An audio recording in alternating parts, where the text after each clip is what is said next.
La blette et sa vedette.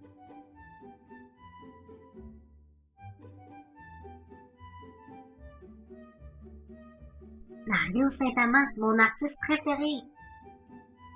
Au mois d'août 1998, j'ai vécu un grave accident de voiture.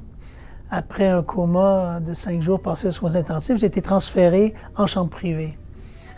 Il est évident que pour pallier aux douleurs causées par les blessures, les médecins me prescrivaient de la morphine en assez grande quantité, ce qui me faisait perdre un peu la notion du temps.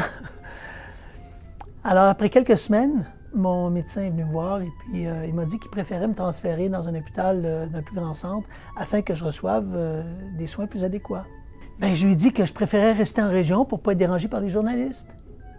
Bien, malgré toutes nos précautions, je me suis réveillé un bon matin avec quelqu'un au pied de mon lit, papier crayon en main, qui me posait des questions.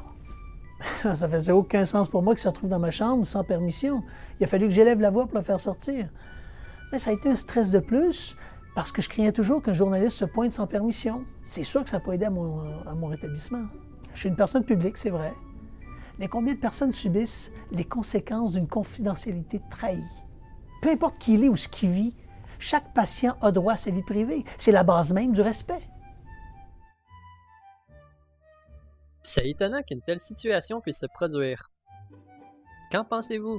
Comme usager, je m'attendrais à ce que le personnel me protège. Ça fait partie de son rôle. J'ai déjà entendu des employés parler entre eux de ma mère, à la cafétéria.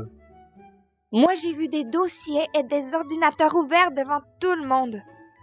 Pourtant, ça prend 2 secondes de verrouiller l'écran.